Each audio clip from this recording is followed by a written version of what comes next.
Hey y'all, I'm April. And I'm Caroline. And this is your Bloody Happy Hour. Caroline, are you ready for this? This is your newest guilty pleasure. It's the bloodiest part of your week. Did we say something about it also being happy hour? Show did. Because we about to be sipping on some murder. Bloody Happy Hour.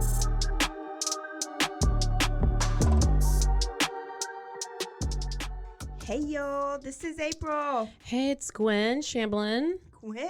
Hi. How are you?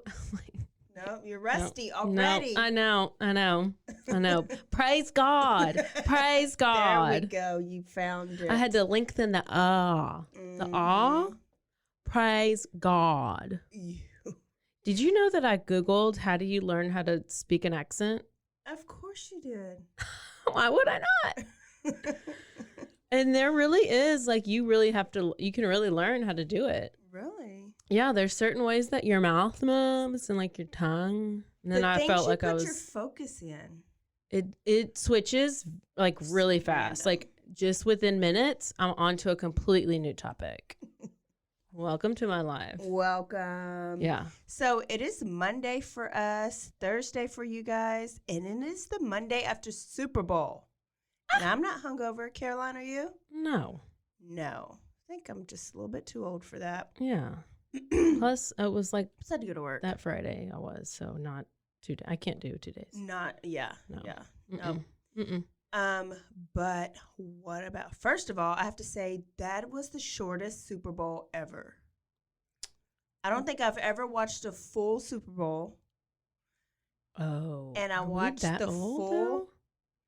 What do you mean? It was like the time was short. Like it felt like it was only half. I felt like the fourth. This is probably whatever. I felt like the fourth quarter was really short. So yes, I'm agreeing with you. Yeah, when it was done. So did you have any numbers? Did your numbers hit? No. Yes, I did, and no, they didn't. Our numbers hit twice. Oh, this is why you want to talk about this, because you want to rub it in. Okay, tell me about it. How much money did you win? Well, that is G14 classified. It's really not a lot. I don't even know what's G14. I know I made it. Did you just make that a PG-13? From Rush Hour. That's from Rush Hour. Oh, well, your damn racing show. It's probably from that Paul Walker. What's it? I don't even know. What's that racing show? Fast and Furious. Hell. So these numbers were 3-0. Oh, so that was like the 2 quarters. The final and maybe the second. I don't know. Yeah. Well, I was just really focused on halftime because all my people were performing. It was the Chronic 2001. That's what it was. It was Dr. Dre. It was the best ever. Did you rewind it? So where I watched it, I couldn't listen to it as loud as I wanted to. So I'm going to go home and I'm going to listen to it so loud tonight. I watched it after, like when the game, they wouldn't let me rewind it. But when the game was over, recorded it. So I went back and watched it and made Trenton sit down and watch it and appreciate what good music is. 100%. All I know is that everybody on Twitter was freaking out about it, loving it. And I was like, this means everybody must enjoy it. Not just us because we're old. Like even really old people liked it and maybe even young people. Yeah. I don't see how they couldn't. I don't know. I mean, although Justin Timberlake and Janet Jackson with the whole nip slip, I mean, that was pretty good. Wasn't there like Britney Spears? Oh, maybe that was the MTV Awards. I'm getting confused. Prince put on a good show and Michael Jackson put on a good show. I do like when there's a good dancer. Do like when there's good dancing. J-Lo put on a good show a couple years ago. Oh, and Shakira. You remember that? Yeah. Shakira like made out with the TV. With the microphone. She like squatted down and put her arms out. It was the whole big thing. Okay, last week. Yeah. When is this coming out? Next week? We got this is coming out in a minute. We interviewed with Matt Cawthon. He's a former Texas Ranger and he was on the Matt Baker case. He worked the Matt Baker case. So we had him come in, and so that is going to come out for you all to listen to. And listen, whenever you think I had a good accent when I was talking about Gwen Shamblin, no. He sounds country. He looks the part. He's got the cowboy hat. You should post your picture. I'm going to post my picture. And he is like a storyteller. You can just tell that he is good at telling his stories. Plus, when he talks, you want to just listen to him because he has like a good storytelling country voice, you know. And he was also like in these crazy cases where he was in law enforcement for so long. He has so many crazy stories. Yes, so he ended up telling us a little bit about the Matt Baker case, so it's like a follow-up to that, but then so much more. So y'all have to tune in. Gentry. Is that it? Darlene Gentry. Okay. He talked to, that's the person from Robinson. We haven't talked about that case, but he talks about a few other Waco cases. Yeah. And he's also running for constable. Yes. Which is basically like president of police. He's basically Chuck Norris. He's Chuck Norris. So go vote for him. The original Walker, Texas Ranger. So tune into that. That's a bonus episode next Tuesday. Yes. Or this coming Tuesday. Yeah. What else, Caroline? Do you have a follow-up on? We talked about her, I think, episode 1. About the girl with the Tinder, was it the Tinder date or the Bumble date? Yeah, Lauren Smith Fields. Yeah. She is a black girl. Yes. With the white guy who came to her apartment. Yes. That's the guy she matched with on Bumble. Mm-hmm. When the police came and they started doing their detective work, they didn't really do much detective work. They just said the guy looks nice, and they basically did not. Trustworthy. Yeah. They basically let him, like, they didn't even investigate. The black girl had to have been a drug addict, obviously. Oh, for sure. Oh, yeah. I mean, there's no other conclusion to draw, so he's innocent, she's a drug addict, case closed. Yeah, done. So what are we talking about? So now what's happening? Yeah, so obviously that is not the case. They have suspended 2 of the officers because they didn't do any investigating. They did not even notify her family that she died. It was like 2 days later until the family found out. There was a note left on her apartment door. It was a note left by the landlord saying, if you're looking for the person who lives here, call this number. So the landlord nor the police felt like it was a good idea to try to get in contact with anybody's family, with the family members. I guess, because, I mean, obviously for the police, I don't know how I would think somebody would have their, I mean, the police, obviously, like, that's like the first thing you do. Yes.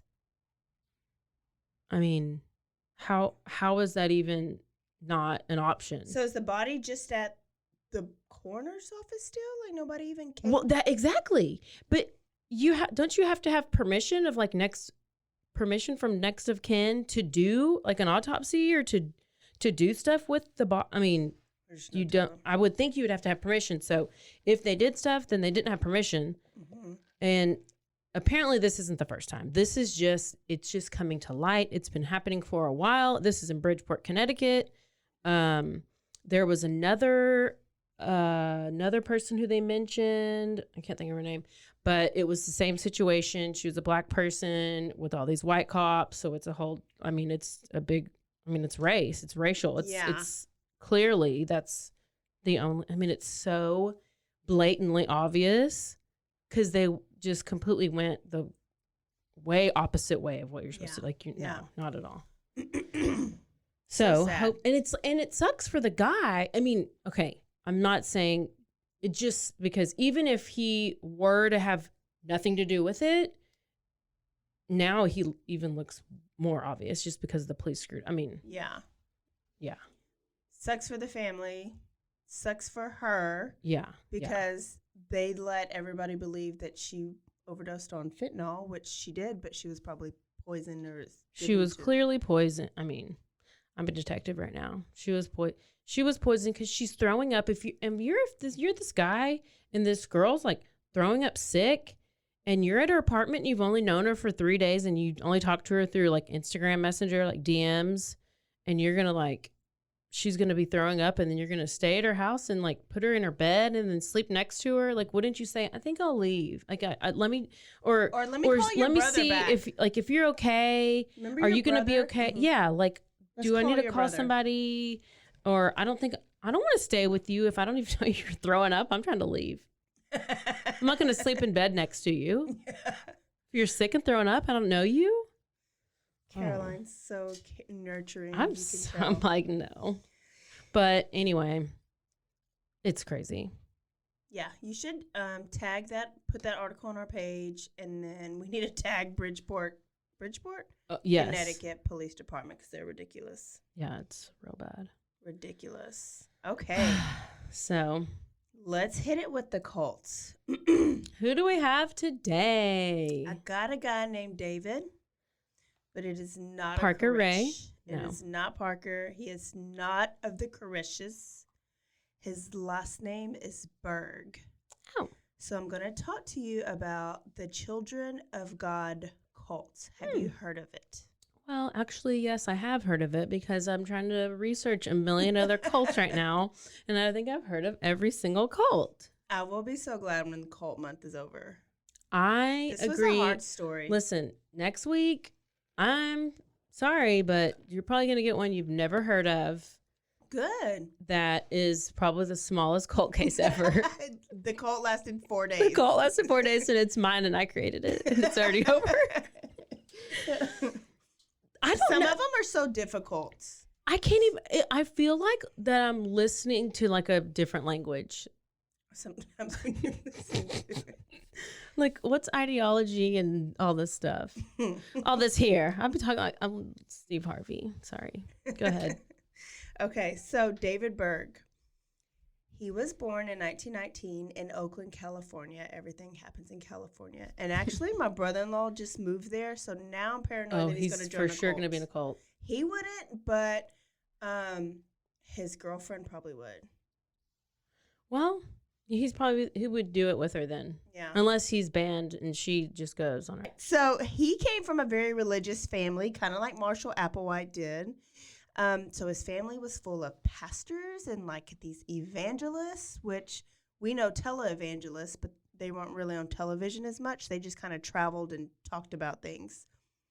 And so his grandpa started, like, back then it was kind of popular to start your own church group or your own religion. You just named it whatever you wanted. But his whole goal, his grandpa, was to live a simple life and to preach only what's in the Bible. Like, there was no religion and different practices. He just preached what's in the Bible, and people respected that, and he had a good following. But his daughter was named Virginia, who ends up being David Berg's mommy. David Berg's mommy. David Berg's the cult leader. His mom, Virginia, hated the fact that her dad was a preacher and that they had to live a very simple, minimalistic, basically poor life. So she hated it. So she rebelled. And by the time she was graduating high school, she was an atheist and a non-believer. Because it was just kind of stuffed down her throat too much. Okay, so it was basically stuffed down her throat. So she was an atheist. So in college, she was living the life. She was partying, she was drinking, she was doing all the things. And she could care less about the Bible and her dad's teaching. But she ends up dating a guy who is a very Christian guy, and he ends up being a pastor. And so there's a term called missionary dating. Have you heard of that? No. You've heard of the missionary position? Yes. So missionary dating is like sometimes when somebody who's got faith, like Christian faith, they'll date or marry a non-believer thinking in order to convert them, they can convert them and save their soul. Oh. So it's part love and it's part like mission work. So I don't know that this was a term back then, but it's a term now that we recognize. It's like, are they narcissistic people who they want to make themselves feel better, so they're gonna no? No, I think they feel like they're saving. Oh, they a soul. are really Okay, they are. Really I mean, they're saving a soul. Yeah. And so in this case, it ends up happening because they're together. He's the preacher, and she's just, she's a decent wife, but she has an accident, and she ends up breaking her back, and she was paralyzed and bedridden for 5 years. Oh. And he took care of her and prayed over her and she slowly healed, and she was never supposed to walk again. She slowly healed, and she started walking, and she said it was divine healing, and that the Lord healed her. Wow. Which he did, but she acted like it was like overnight, and it was like a progress, over a period of time. So now she is a self-proclaimed pastor herself, and she's traveling the road, and she's healing people herself. She's been touched by the Holy Spirit, girl. She's been touched by an angel. She can now heal other people. Ooh. So now her and her husband are on the road. And so because they're on the road, David Berg is at home a lot with the nannies. Oh, no. Okay. And the babysitters. That's never good, right? No, that's not. So at an early age, David was sexually abused by a German nurse. And later, they a male nurse? Oh. I don't know. It didn't say. Okay. And then he was later, they caught his Mexican babysitter giving him fellatio as a 3-year-old, a blowjob. Are you serious? It turns out, David later says, whether he made this up or he remembers or somebody told him, that's how she put him to sleep every night. I forgot to give y'all some trigger warnings. Let me back it up. This is why I am weird, because I'm like, how do you even like? No, I know. Nothing in this. Listen, this is going to be horrible. Where Joseph Fritzl's going to seem clean. Oh, no. No lie. So, like, brace yourselves. If you're on the treadmill, hold on with both hands. If you're driving, pay attention. Like, you may have to press pause. And Caroline, we're going to, like, break it up by some.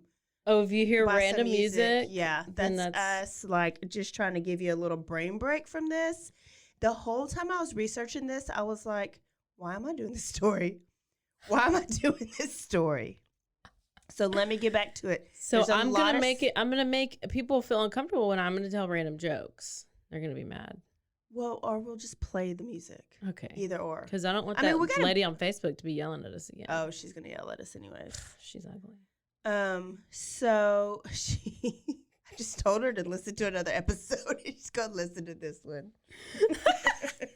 Hey, girl. I removed myself from that group 5 seconds after I joined it. I was like, go ahead, make you some cloth. Go ahead and keep making your masks. I can't even talk. Okay, so I'm done. Okay. Sexual abuse. There's going to be child abuse. There's going to be a lot of weird stuff that me, who's uncomfortable about talking about, I'm comfortable with talking about anything. I feel like it made me uncomfortable. And I didn't even do a deep dive with this. So I'm going to leave out a lot of stuff. Okay, back to it. Okay. So sexually abused, 3 years old, nanny was caught, babysitter was caught giving him fellatio, and supposedly that's what she did to make him go to sleep. Mm-hmm. So when he got old enough, he got to travel with his mom and dad on the road, televangelist, and that is when they would go to churches. And mom would preach or dad would preach, right? Mm-hmm. So he lived his life in churches. Well, it was in a church, according to him, and his dad was preaching when another little boy taught him how to masturbate. Okay. In church while his dad was preaching. So not another little boy teaching you how to masturbate, but like all little boys, once you learn how to do it, or young men, young boys, when they learn how to do it, they do it, right? Mm. Whether they do it at home, in the shower, or whatever. So mom caught him doing it, and she shamed him, she embarrassed him, and not only that, she made him finish in front of his dad and while she was watching. And he did. How old was he? This was like preteens, 10-ish. So you hear the term, the abused become the abusers, right? For sure. So he he later grew up. He still traveled with his parents, and he kind of course, loved his mom, but hated the fact that his mom made him feel bad for his urges. Right. But you're not, it's normal stuff. Right. You know what I mean? Yeah. But she made him feel really really bad about it. And embarrassed. Yes. Yeah. And this kind of, he carries that on to later on. Did he find out hate more her? About he didn't. He actually later says that he wishes he would have had sex with his mom. Okay. Well, that's another way to look at it, I guess. He regretted to his dying day. I really wish I would have had sex with my mom. I thought about it a couple times. I really thought that would be a good idea. She's got to pour another glass. Excuse me. Okay. So he traveled with them for a while. And then he grew up on his own. And he got married and he had his own kids. And he became a cat pastor. But he was a shitty pastor because he didn't really know the Bible. He would just kind of randomly preach. And once the church caught on to him, they basically got rid of him. Because they were like, we need a preacher. You need to preach the Bible, not all this random stuff. And so he was like, forget these churches. I'm going to start my own church. Yeah. Because I can't get kicked out of a church that I started. Yeah. So he starts his own church, and he gets kicked out. Of his own church? Of his own church. Because that seems difficult to do. And because he has an extramarital affair with another church lady. Uh-oh. We call these church hoes. The cho-cho. Cho-chos. Church hoes. And then after that, he was like, forget it. I'm going to let everybody know how I feel. He publicly lets everyone know that he believes that the Bible says that the man is allowed to have multiple wives, which he does in the Old Testament. Okay, yeah. And there's still religious groups out there that believe in it, right? The Mormons think that. Was it the Mormons? Yeah, the polygamy. There's polygamy, yeah. Is it the Mormons? Yeah. In Utah, right? Yeah. And a lot of Muslims think that. Well, and Gwen was like saying that it was fine if your husband cheated on you, then you just let him do it and be submissive to it. Be submissive. And so that's kind of how he thought. So he was like, what do they get mad at me for? It's in the Bible. Yeah. Which really the New Testament, like polygamy was like no longer accepted. So him, like a lot of cult leaders, pick and choose what they want out of the Bible, and then they'll start make their own doctrine out of that. So he kept getting rejected from churches and traveled on the road with his mom, but he would bang all the church hoes. So the churches would find out about it, and then they weren't welcome back. And then this was basically like a sex tour. And then his mom would kind of get involved with these extramarital things that he was having, but not with him. Like she was having her own little bitty thing. Yeah. So then he begins to reject church, period, and religion. And he's 50 by now, so a lot has gone on. He's old, he's 50. His mom is 70, but he misses preaching, but nobody would hire him.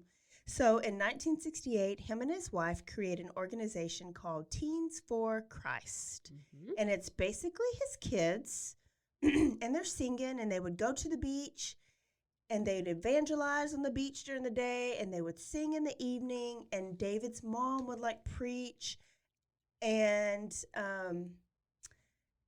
they were trying to gather their own different kind of church outside, right? Mm-hmm. Well, David's mom dies, and so he's like, we still need a preacher. I'm going to take her position. So he buys a silk robe and a little staff, like a cane, like you see the wise men hold, like in the Bible. Mm-hmm. And he starts preaching.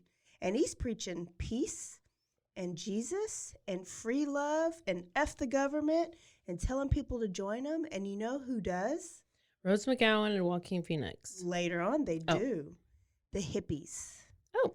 It's like the hippie movement, and they love F the government, and they love peace, and they love free and love. And so he gets about 90 followers in a couple months. Wow. They leave whatever their life is, and they're joining the Children of God cult. They started just picketing churches, and they bought a Volkswagen van.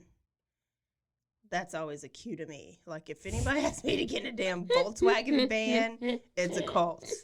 And they would kind of tour town to town, and they would pick up kids. Pick up hippies, pick up like stray kids, teens, or whatever. Mm-hmm. And their group was like growing. But they were preaching that the world was ending in 40 days. Always. It's always about to end. Always about to end. And why is it always 40? I don't, because that's 40 days, 40 nights. 40 days, 40 nights. It's a big number. That's the Lent number. Is that the Lent? That's how many days you have to do Lent. It is, and that's how many days it rained on Noah's Ark, and that's how many days the Lord like fasted, like went without that was Lent. Food. Yeah. So 40 comes up a lot of times in the Bible. And then so when it doesn't happen, then they're like, then actually, never mind, it's 40 more days 40 later. More, and that's exactly what happened. Lord. So he kept pushing the date back because the world wasn't ending, and they were growing too big to live out of these vans. So they came to, guess where? Waco. Texas. Came to Texas, and they had 400 acres, and they built tiny homes and cabins. Tiny homes? Tiny homes before we even knew where tiny homes were. And what's crazy is these people loved David Berg.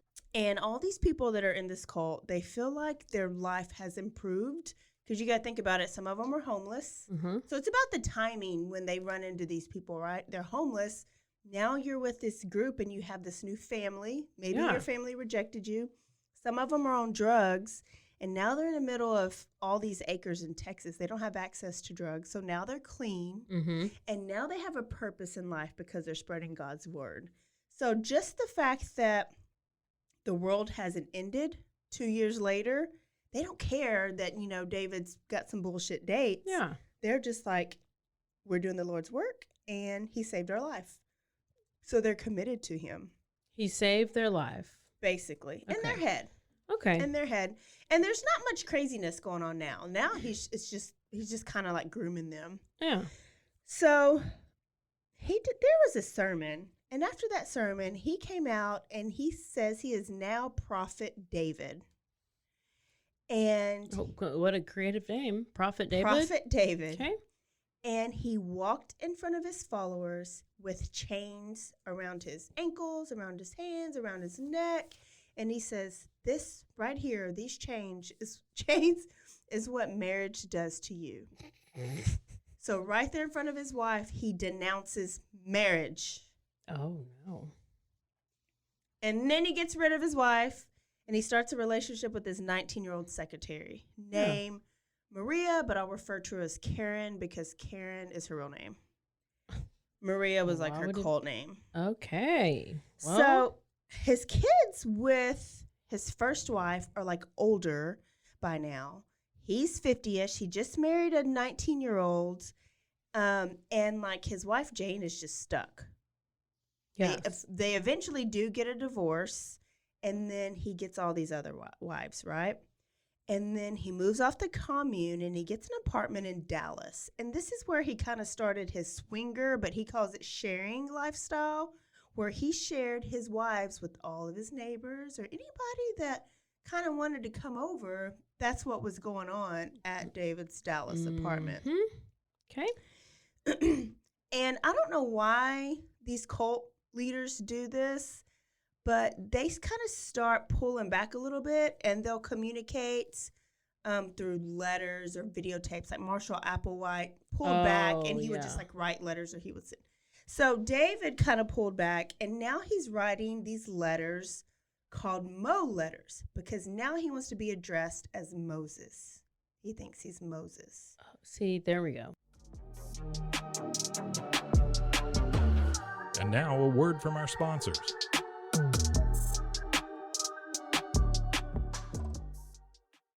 It's better than Prophet David or whatever he was. So now he's Moses, and he sends these letters, and as we progress, these letters get crazier and crazier. Who is he sending them to?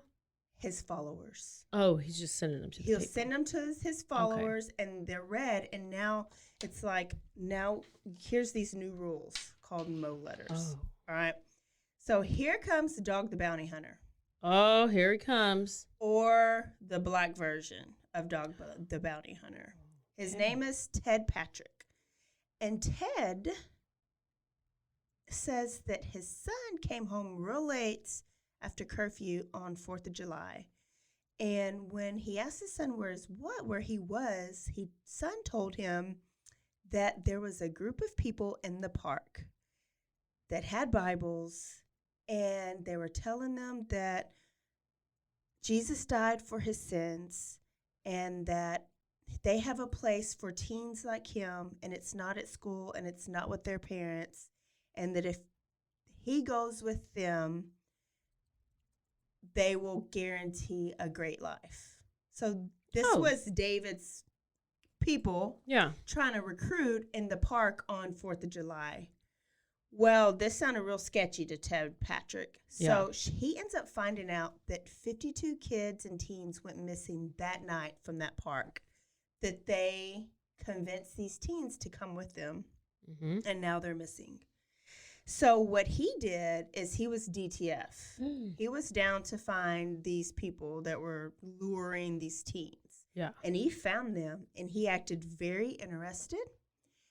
He acted so interested that he went back with them to their little compound, and he stayed for a couple days just to see. And he went through the brainwashing, the starvation, the lack of sleep, and he admitted it almost worked because they have you so... I got it. I found it. They have you so brainwashed that you agree to everything that they're saying. So he convinced them they weren't going to let him leave. And he was like, I can't be stuck here, because he was just trying to investigate. So he tells them, I want to join, but I have money to donate. Take me into town. Let me get this money, and I'll come back, and we'll come back. So he convinces them to take him into town. They stop at a store so he can use the phone or use the bathroom, and he goes through the back door and he catches a cab and he leaves them. But he comes back, and he comes back as Black Lightning. He's known as Black Lightning. You could Google Black Lightning. Where you at, Black Lightning? He is the first cult fighter. It's like a dang on... What? Do I need to do him next week? Do a cult fighter. I've never heard of a cult fighter. Me either, until Black Lightning.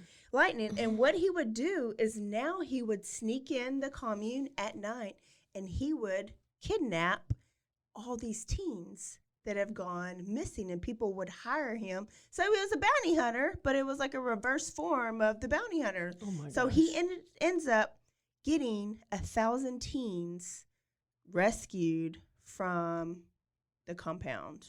Not the compound, from Children of God.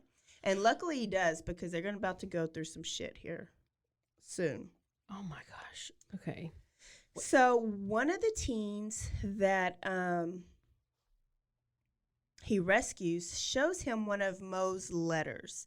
And this letter is just basically talking about the sex sharing that they should be doing. So Black Lightning shows the police, and they're like, there's some weird sex cult shit going on, and there's too many teens there, something sketchy.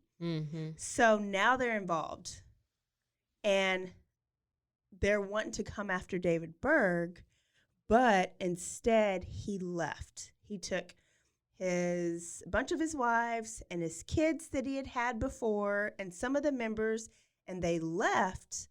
And now the members who are there are just like abandoned. They had to like fend for themselves. Oh my gosh. So now they're like, I don't know what to do. What do we do? Do we go back to van life? Do we evangelize? What do we do? So some of them, they move to other countries. They move to other areas of the United States, and they create these little mini communes.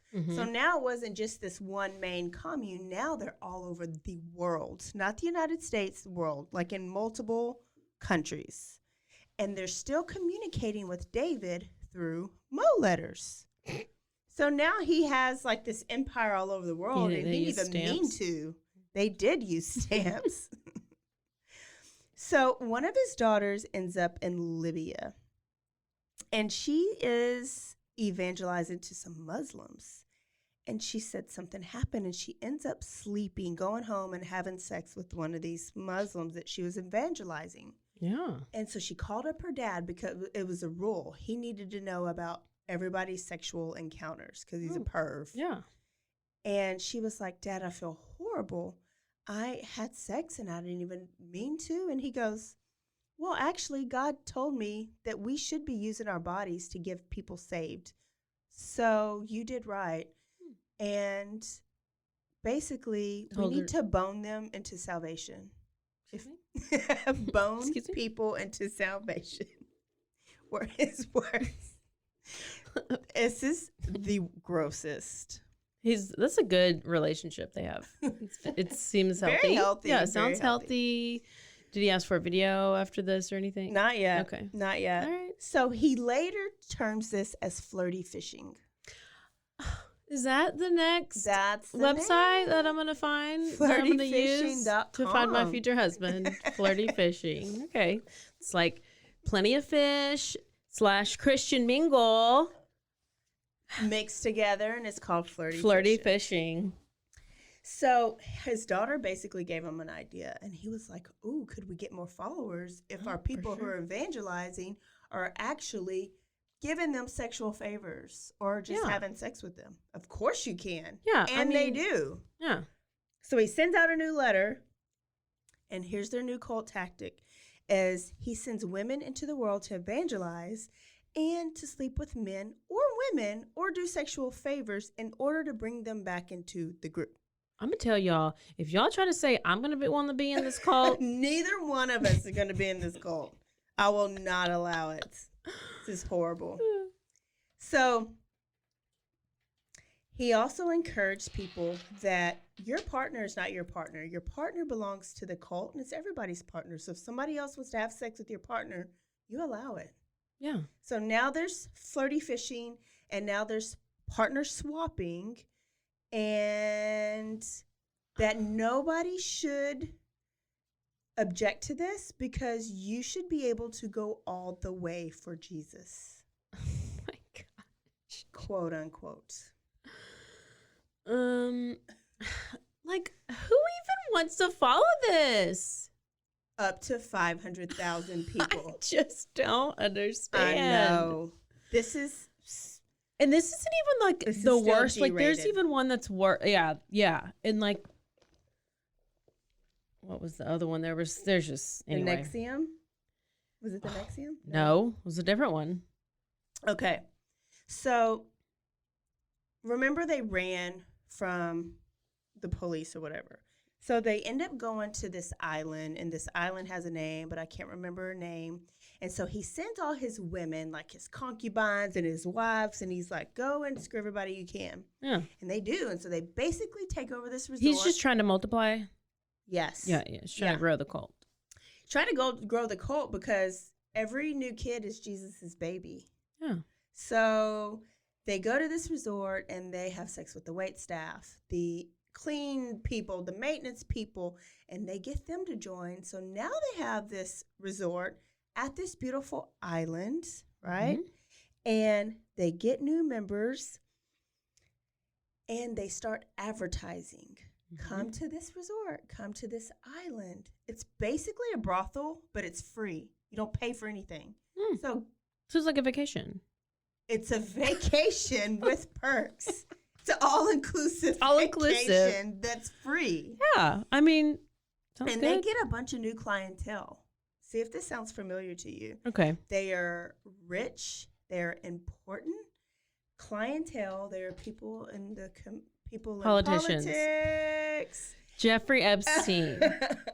Did Jeffrey Epstein get his idea from Berg? Probably. Because they're on a secluded island doing all this sexual stuff. Yep. Gross. So that's their newest thing right now, but it's still all free. And now there's David, and his Karen was the wife, right? Mm-hmm. They have a baby named Davidito. Means little David. Little Davidito. Little David. Mind you, he's 70 years old, and he's having a baby. Mm-hmm. And now he changes the cult name to Family of Love, and these numbers are coming in. Like why they're did he growing. Okay, I don't Go know. ahead. He changes a couple times, and so the cops become pissed because they know what's going on, because they're soliciting, they're advertising, like, come here and get, I don't know, fellatio, I don't know. But so they want to arrest them, but they're not charging, so it's not prostitution. Maybe some type of like solicitation, but the girls are wanting to do this, right? So it's not even like, it's probably more human trafficking that we know now, but I guess they didn't know that then. So the cops are wanting to find a reason to arrest them, but they really don't have one. But they get scared anyways, and they pick up. And now David and Karen are going to France. And here's the next letter. And here's some quotes that are in these letters. All these letters are publishable. Oh my God. I mean, like, are published somewhere. It says, are you ready? Are you ready to be hookers for Jesus? Are you ready to be nailed for Jesus? And he would even write, like, draw, what's it called? Illustrate, have illustrations of busty women and Jesus. Oh, yeah. Okay, I remember that. And to kind of put that in their mind that it's okay and this Yes. is normalized, and Yes. And he lists things that he hates. He hates religion, he hates government, and he hates anti-pedophilia. Wait, he hates religion? Uh-huh. Is this not religious cult? Uh-uh. Oh, sex cult. I don't know what he called, but he hates any type of like organized religion, and they're stupid. I mean, make I no know, sense. I know these people. He hates the government, and he hates any type of anti-pedophilic of course. laws. Yeah, So you know it's coming. clearly. And is he on LSD yet, or is that He's clearly normal. okay? Not normal. Like all these cult Clearly leaders sober. are major on LSD. He's sober, not normal. Or mushrooms, or like something. acid, or I don't know. I don't even. I guess all those are the same. I think Manson did all They that all stuff did all too. kinds of stuff. Why do you think Yoko, whatever his name, Ashihari Shakuki, was like flying with his butt or something? She's been reading a lot of cult info. It's like Japanese cult. So what he's trying to do, he's trying to slowly merge his ideal of free love, quote unquote, quotes, and he's going to add in some of his pedophile type ways. And he's adding in that flirty fishing. And his last quote was, Jesus loves sex. The devil hates sex. Who do we want to please? Well, you're so. Do you need to take a bath yet? Well, I'm like, wow, that's, what's the word I'm looking for? I don't know. This is why I suck with words. So what's good about flirty fishing for the family of, what I say it was called? Family of Love cult, is that it brings in about 500,000 people. Like, they have sex with, okay, so they have to document each engagement that they have. So cult member so-and-so have sex with random male so-and-so. No. And it's documented. And so this documentation says that there's over 500,000 sexual interactions. And 1 out of 8 flirty fishing catches, stays, and belongs to the cult. Does that make sense? It stays with, how? What does that mean? So they go out and they try to catch people with flirty fishing. They bring them back and they have sex. 1 out of 8 people stay and join the cult. Oh. Some of the others and just then they get leave. like a mark on their board, like they get like a, I don't know, sticker or something. Yeah, they get a cookie. Yeah, they get Okay. something. Well, so they're trying to get all the stickers. Yeah, Okay. obviously. People included the ambassador of France, the vice presidents of big companies, Who were part of this cult? police, and famous politicians. Okay, so I guess it is just because it's like a pedophile thing. Well, yeah, because well, I was like, sex. who? It's just sex right now. Okay, yeah. So it's just sex. So, and then they're not paying them. So people are like, oh, well, it's not prostitution if I'm not paying for the services. I just get to go have sex with these people anytime I want. So you got a lot of just sex crazed people out there that are like that. Yeah. They're now expanding into Asia. And David's like, wait a minute, I'm missing out on a lot of money. Let me go ahead and charge these people. And he does. Oh, but the women, he makes it okay for the women, because the women aren't getting the money because they think they're doing God's work. Why would you charge to do God's work? So he's filling his pockets. Women are getting trafficked out for free, and he's getting rich. But now there's the crime of prostitution. So now the popos are like, and Interpol's involved, and they issue a warrant for the arrest of David Berg. Mm-hmm. Then they go. He had so many, like, probably like Epstein, had people like everywhere. He just would go to another country, and then he would have another compound. So he'd take his main little following, and they go somewhere else, and he goes on the run with him and Karen and little Davidito. But his Mo letters, every time a new letter comes out, it gets worse. So now here's some Mo letters. Oh, no. A new letter comes out, and he leaves detailed instructions on how women should clean their vajayjays. They said he was real OCD about cleanliness. And so he left instructions detailed about how they should do it. And then he introduces a new term called sexual sharing. Oh. And he says the term pedophile now goes away, and children should be encouraged to explore each other and explore with adults. And in his opinion, this is a healthy way to introduce kids to their sexuality. Play some music. Oh, okay. I have a good stuff for you here. And now a word from our sponsors.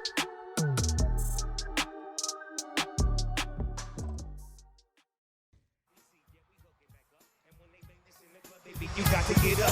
Thug homies, drug homies, yeah, they giving it up. Low life, your life, boy, we giving it up. Taking chances while we dancing in the party for show. Slip my girl a 44 and she grew up in the back there. These chickens looking at me strange, but you know I don't care. Step up in this mother. All right. Just to clear it out a little bit, because it's not going to get any better.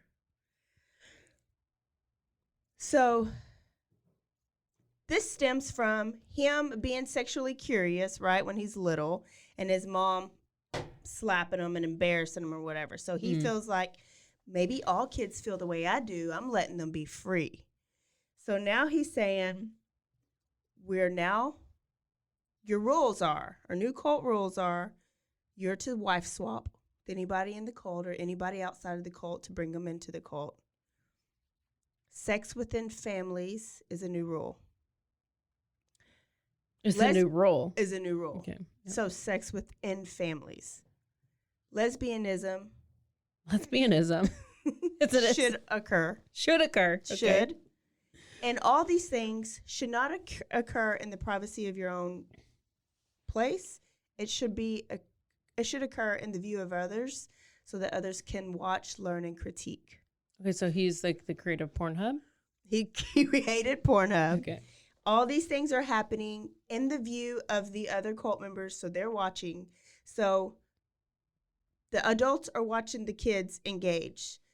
The kids are watching the adults engage. And as little as toddlers were forced to be in the room to watch all of this happen so that they learn at a young age.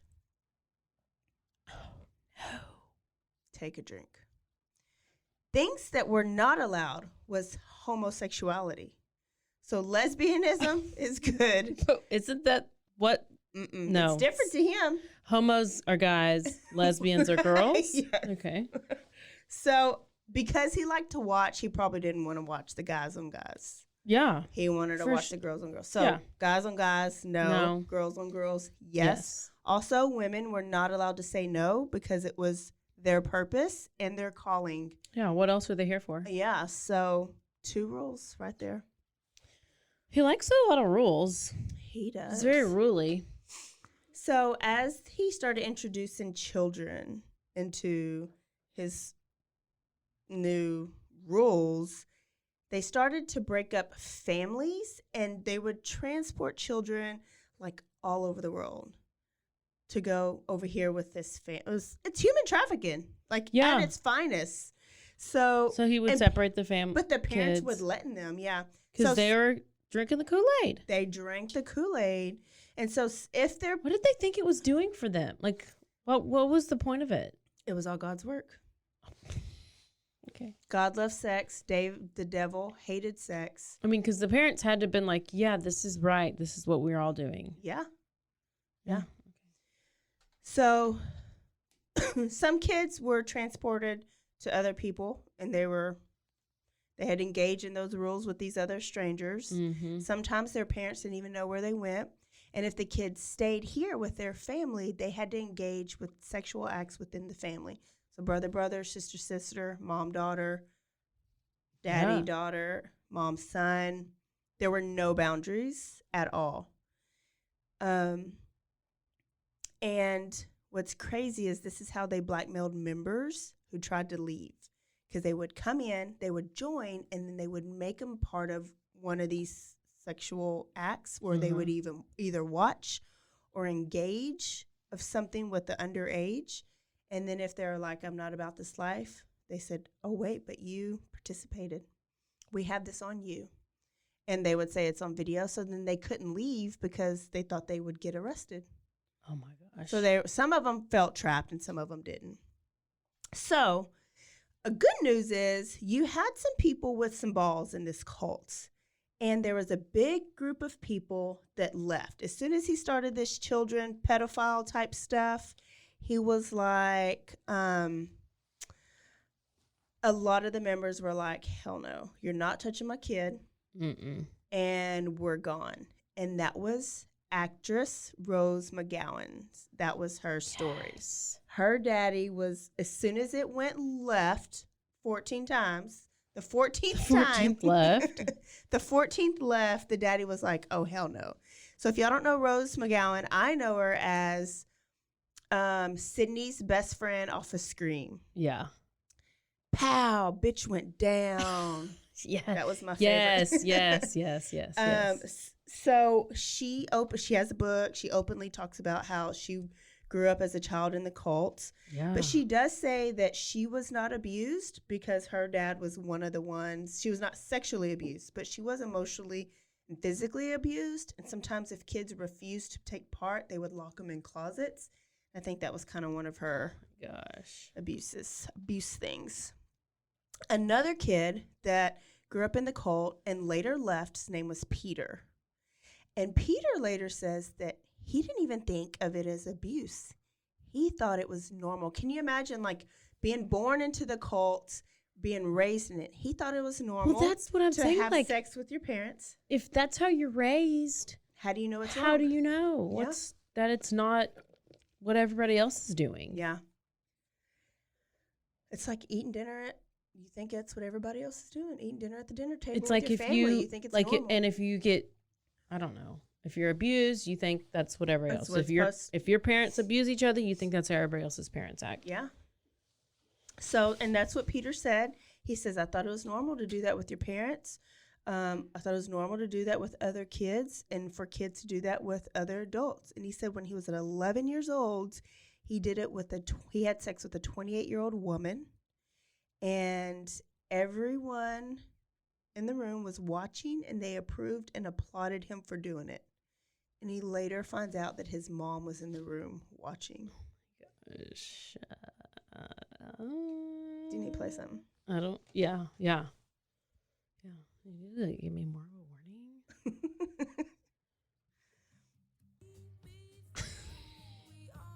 I went for Adele. The skies of your love, they leave me breathless. I can't help feeling we could have had it all. Rolling in the deep.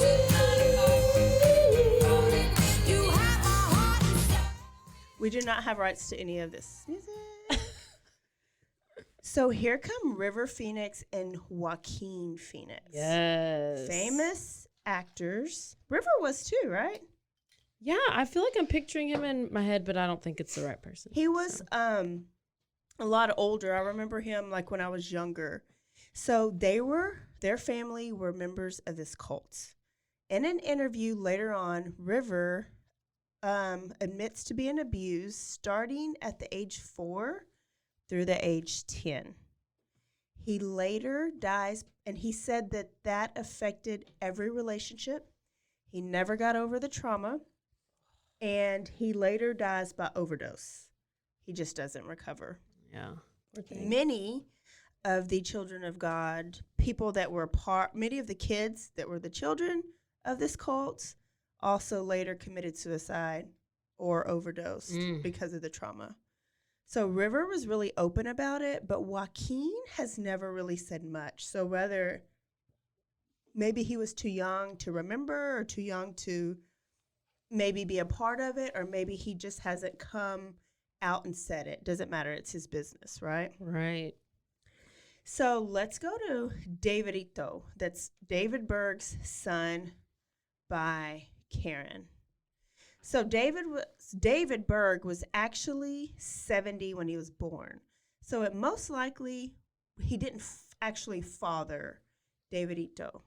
His name was actually Ricky. So Davidito's real name is Ricky.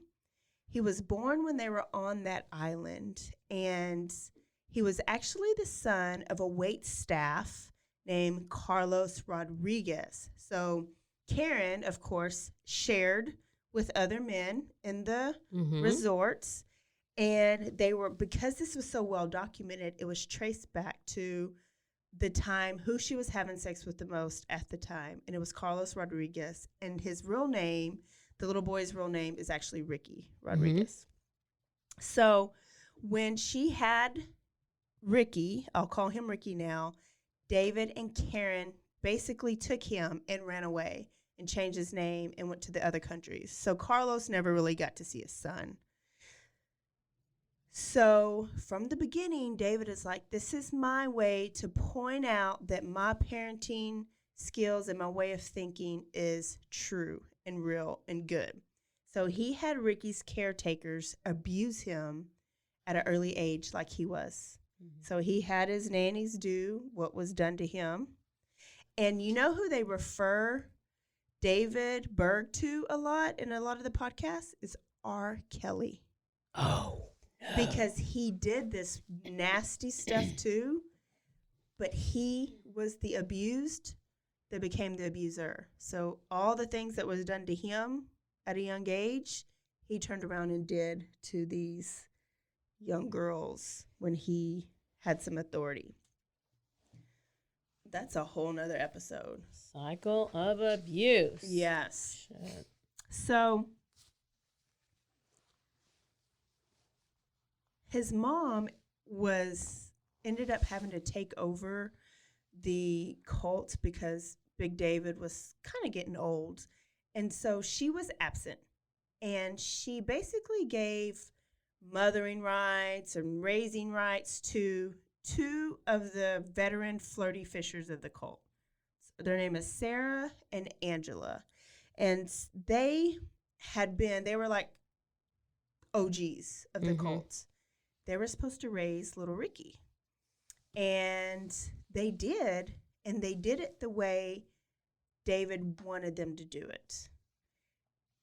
So they abused him, and they abused him, but they didn't think of it as abuse. They were proud of it, so proud that they photographed it, and they distributed it in a collection of stories in the Moe's letters called The Story of Davidito. Later, the Rolling Stone even publishes part of this. And it was published into a book, and the book was sold in Spain. What? So it's basically child porn and a story of this cult leader's son, but it's published in a book, and it's like distributed out to people. Why? And this is a little kid. It doesn't make sense. Spain, what the hell were you doing? Oh, no. So he was also raised around a couple other kids, and every day their job was to engage in some type of sexual act with each other, and then in the evenings, the elders would come in and engage in a sexual act with them. That's literally all they did this whole time. Everybody just had sex all the time. It was gross. Okay. In Rolling Stone in 2005, some of these caretakers were interviewed, and their quote was, Davidito was not being taken advantage of. He was allowed the freedom to explore his body openly and acceptingly.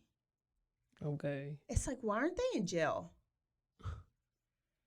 Why are we interviewing them on Rolling Stone, and why are they in jail? Why aren't they in jail? No. So now he's a teen, and I'm going to take you to the end of to the end of Ricky. So now he's a teen, and another female family member comes to live with him, and this ends up being David Berg's granddaughter. So David Berg's son, Aaron, who he had with his first wife, committed suicide at the age of 25. So his daughter, Minnie, comes to live with her grandparents, which is David and Karen Berg. At 11 years old, they're giving her wine and making her watch inappropriate adult videos at night.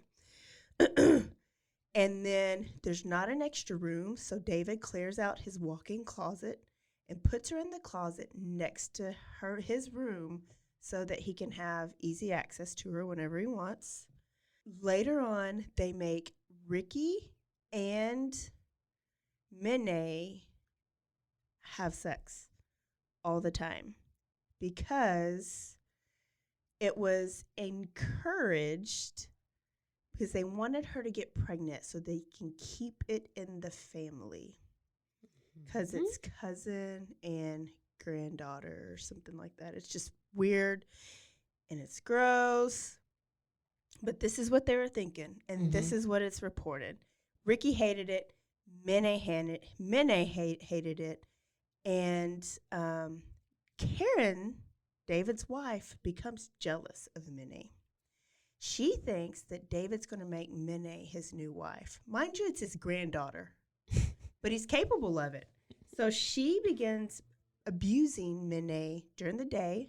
She tells people that she's got a demonic influence, and she's forced to go through multiple exorcisms.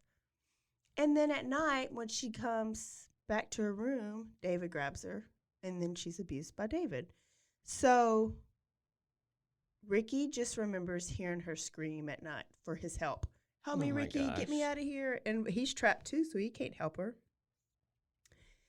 The last we know of Minnie is that she was institutionalized in a home in Texas. They actually put her in a home because they felt like they couldn't handle her anymore, but she was going crazy. Oh. Later on, she struggled with addiction, homelessness, mental health, and she had been institutionalized many times afterwards, and right now there's no trace of where she is. So we don't know where she is. This was, I guess, late 90s. Meanwhile, all this is stuff happening behind the scenes. Interpol is chasing the group down, especially David and Karen. They're like, we got to stop this stuff. And now that those photographs of little Ricky have gone out, now they know there's child porn type stuff going on. So not only is it a gross sex cult, it's also a child porn cult. And they're wanting to get them. So they're after them. Well, a new letter comes out and it says, cease all sex curricular activities. Sex curricular? Stop it. Cease it all. But why do you think? Why do you think they just all of a sudden told them to stop? Because they were getting busted. No? They were turning them in? No. Everybody got AIDS. Oh, hell. Oh. In the beginning, because remember, this is like hippie days. This is like 80s. It starts, this has gone on for years. And this whole time, they were encouraged not to use any protection, any contraceptives. Well, then they had more than AIDS. They had probably all kinds of shit. Oh, yeah. But it took over the cult. So they were like, stop.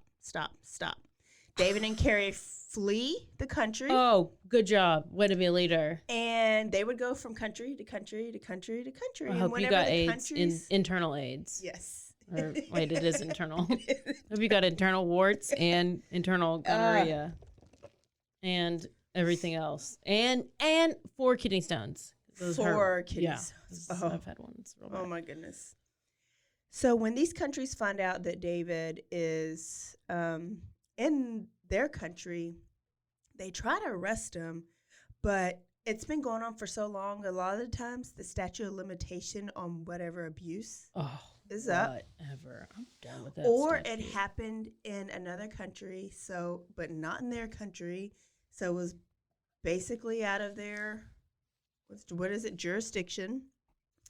A lot of cult members, got arrested, but when the children were supposed to identify, they didn't always know their abusers because it was a whole group. These strangers would come in. Yeah. So they couldn't even always identify their abusers.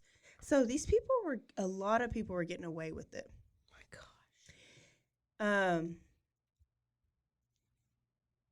Now they're down to about 12,000 members. So they're at 500,000. Now they're about 12,000. And David and Karen are at a secret compound in Portugal until David dies of Alzheimer's at the age of 75. He's buried at some random place in Portugal. Why did he Okay. I know. They never caught him. And she is now the prophet, and she's taken over his reign. Of course, her name is Karen. Karen. She's running the cult. And her side piece named Peter that she's kind of had the whole time, he comes and he's taking care of the money, and they're kind of running it together. She's the new prophet. And she's trying to reset the thinking of the cult.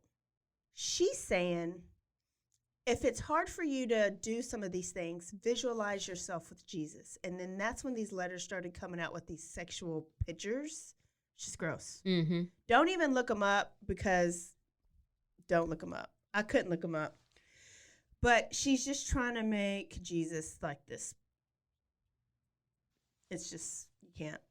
So when she becomes the leader of the cult, Ricky's like, I got to go. My mama's crazy. They're crazy. He's about 17 years old.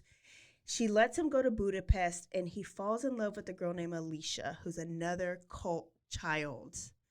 And they write letters back and forth. For 5 years, they plan to escape. And in 2000, they both create these stories. David said he's going to go visit a friend here. She says she's going to go visit a friend there. And they dip. And they come to America. America. Don't. This is the little kids. So they're escaping the cult, right? But here's the problem. They've never been outside the cult. They don't know like real mainstream life and laws. And so they end up connecting with like people who used to be in the cult and they escaped, and they were able to find jobs. No, it's good. Oh, that is good. Okay. These people escaped. I thought it was like connecting with people back in the cult, and then they come back. No, we're trying to get them back in. These are people that left the cult because it got too radical. Yeah. But they knew them, so they helped them get on their feet. So they got like minimum wage jobs and kind of try to get some new friends, but it was never very good because they didn't have any experience. They didn't have any skills, and so they just kind of struggled. And he was pissed. He was pissed that he was robbed of a normal life, right? Mm-hmm. So one day he has a wreck. And it wasn't a bad wreck, but this wreck was like the straw that broke the camel's back. Is that what it is? Mm-hmm. And he went home to Alicia, and he was like, I got to go. I have things to take care of. So he packs up his stuff, and he leaves his wife, and he goes to San Diego, California. And he finds some other former cult members, and he starts a life there. He gets a job. He gets an apartment. But he's still struggling, and they tell him to go to therapy, and he goes to therapy, and it doesn't work. He's still so mad. They tell him to go to the authorities, but the authorities are like, that happened 20 years ago. You know? Mm-hmm. So then he's pissed. So instead, he's like, you know what? I got my own idea. I want some revenge. Yep. So he reaches out to current cult members, and he's like playing the part. He's like, hey, I miss y'all. I want to come back. I'm sorry I left. How's so-and-so doing? How's so-and-so doing? When really he's trying to find his mom. Not because he misses her. Yeah. Because he's pissed at her. David's already dead. He's like, well, let me get Karen. Mm-hmm. Well, she's being protected, so people don't give up where she is. But he does run into Angela Smith, which was the nanny from when he was little that took the pictures and abused him and distributed them. So he's like, oh, Angela will do. So he found out Angela has family in Tucson that she comes to visit every once in a while because she left the cult. And so he quits his job in San Diego and he moves to Tucson. Oh, my gosh. Dedicated. He finds an apartment, he gets a job, and he's just waiting. And then when she comes to visit, he goes to his job and he says, I want to take a week vacation. I'll take a quick spring break. So he does, and he just waits. And then he goes home and he starts drinking. And he videos himself loading guns, setting up knives, talking shit, like he's just pissed. He wants revenge. And he invites Angela over, and Angela comes. This is how brainwashed she was. Okay. And he acts like, I want to find my mom. I miss my mom or whatever, but she doesn't give his mom up. And then he tells her. She knows where he is? She knows where she is? Yeah, because she's always been Karen's assistant. And even though she left, she still dealt with the cult. Like, she did a lot of the dealings and the billings. And so she wasn't there full time, but she would go back and forth. So she was part-time. She didn't really She was part-time. She's a part-time cult member. Figured. So she didn't tell him where Karen was. And then he flips the switch. Now he's not, like, nice and calm anymore. Now he's like, do you know what the fuck you did to me? You ruined my life. You did this. I was robbed. All these things. And I guess maybe you wanted an apology, but instead she was like, we didn't do anything wrong. We let you. She, like, could not understand it. She wasn't in denial, or she just couldn't fathom that what he was saying was abuse. Yeah. And it pissed him off. So he got one of those knives and he stabbed her 5 times and then slit her throat and then threw her over his balcony. I'm surprised he didn't stab her 25 times. I know. I was looking for overkill. If it's rage, I'm surprised you don't overkill. I was looking for overkill. Yeah. He threw her over the balcony and then he took off driving. And he called Alicia, his wife, that he left because he had to deal with some stuff. Called her and called her and called her, and he was just driving, and he was frantic, and he confessed on her voicemail of everything he did, and he was just like, I don't feel better. I thought I was going to feel better. I don't feel better, and now I'm a killer. And I don't know if Alicia was asleep or if she was just mad. She didn't answer, but she didn't get these calls until later. He goes to a rest stop, and he decides he's going to commit suicide. So for some reason, he goes to a hotel, he showers, and he eats, and he relaxes, and then he leaves, and a little after 2 a.m., he shoots himself in the head. And his body is found. And that's Ricky. Like, that's the story of Ricky, and it's so devastating. I was, like, ready for some good revenge, you know what I mean? And he did get it, but then it still ended up so sad. Well, he just realized, like, he does not have control over whatever. He can't fix it. Yeah. He can't fix it physically. And he tried therapy, and it didn't make him feel any better. So after they find him, they kind of trace it back to his apartment, and those videos of him were released. And the cult counters, because the videos of him being angry and being abused and everything by the cult, like, he's released, those have been released. And so now the cult, Family of Love cult, released videos of him as a child laughing and playing and saying that he's lying about the abuse. Okay. So now nobody can talk about Children of God or Family of Love cult without associating it with pedophilia and child abuse. Mm-hmm. So now the members start dropping again, and they go down to 1,900 members. And they're still acting. It's just online only. Family International Cult. Karen They changed the name again? Yeah. That's why I'm confused with all that, because it's like on its third name. They keep changing it. Yep. Karen Zerby is still alive and married and has not been punished for her crimes. Nobody knows where she is. And then if they get her, I don't know. Like this here, there's no statute of limitation on abuse. I'm surprised somebody doesn't just find her and like just. But there's so many people hiding them, and so they're talking about how their roots ran deep, and so many famous political important people were involved at one point. Were involved, so these could be the people that's hiding them. Oh my god! And that they had so much on the police departments because they would come in, they would send their flirty fishers out, and they'd grab the police and the firemen, and so they'd come in. And so then, instead of getting arrested, they would say, "Well, I got this on you, you and so and so." So it could be why they got away with so much for so long, because their fingernails ran real deep. Oh my gosh!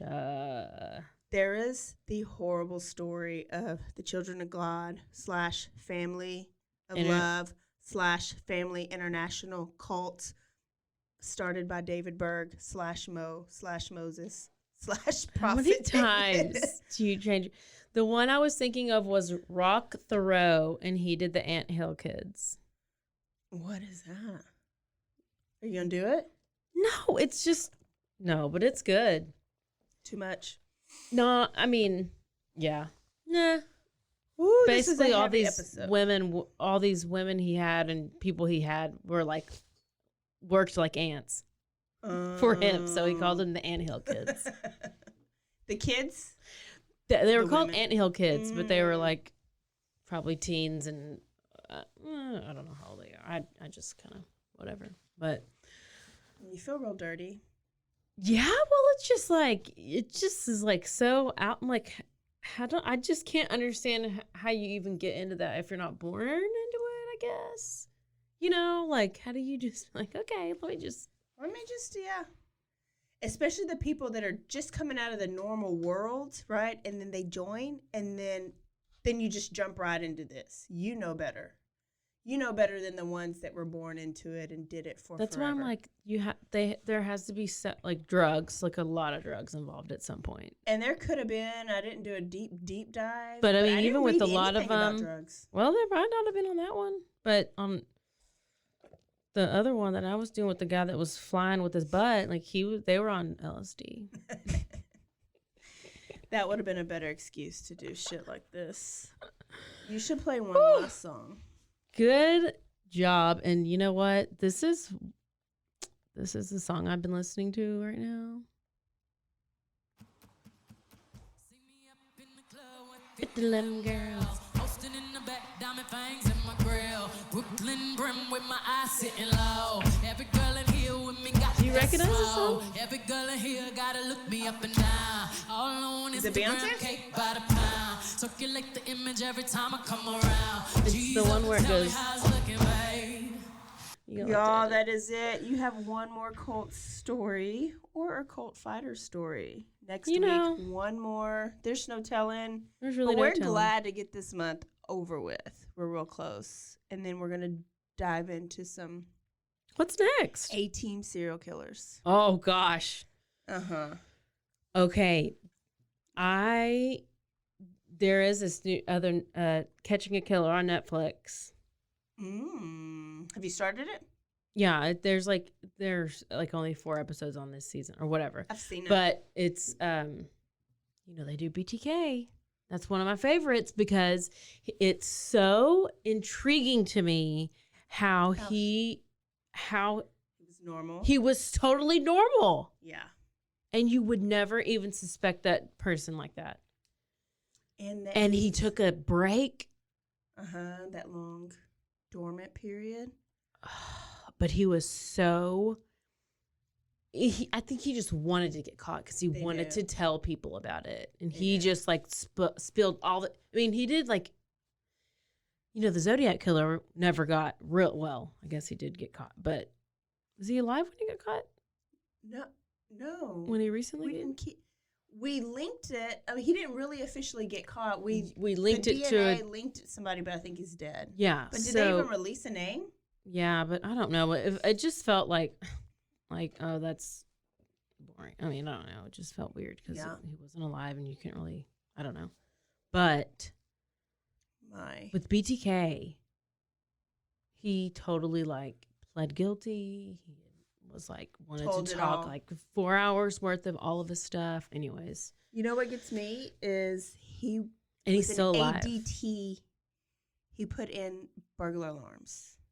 So that's the person that we allow into our house and trust. Like that puts in our security system. So he knows how to stop them. Pastor or something. Like he worked at the church. He was a deacon. A deacon. Yes. I went to his house. They tore his house down. And his wife filed for emergency divorce. She should. I know. She should. And he has 2 kids. Yeah. There was, I think one of them came out with their own show. Like my daddy she did it. Yeah. Can you imagine? Which one are you gonna do?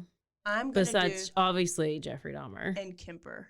Since we've been talking about him, I got a little bitty. Are you gonna like send it right in my letter first? Maybe we should type one up. Okay. I don't know. But I definitely will play some of his vocals because he's a little brilliant. Kemper's brilliant. And you got Ted and BTK? Oh, my gosh. I got a book for you. Look at this thing. I ain't read no damn book. Ew. Oh, y'all. Okay, so I hope you... This is why I'm single, because all I do is research parties. I hope you did not enjoy that episode at all. I don't even know why I did it. I don't know why. Why did I do that episode? I don't know, April, but you did it. I was trying to do a stupid cult about a guy flapping on his butt, but you had to go and do Child of God and do all this crazy stuff. It's horrible. It's horrible. I'll be talking about Gwen and I know. You should do another funny one. I am. I'm good. It is. It's gonna be. You'll clean our palate from this awful, awful man. Hey, and he looked so dirty anyways. The nasty and then you wanted other beard people to be clean? Oh, I'm like, gross and gross. Well, you guys, don't forget to get on. Rate, review, subscribe. Do all the things. Yeah. Make sure you rate.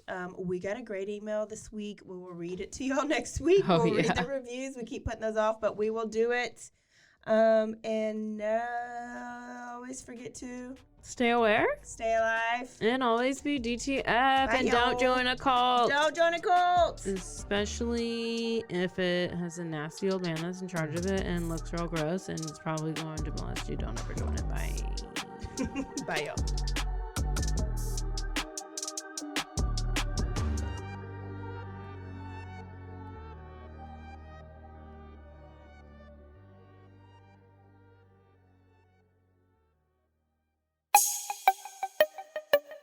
This has been a Rogue Media podcast.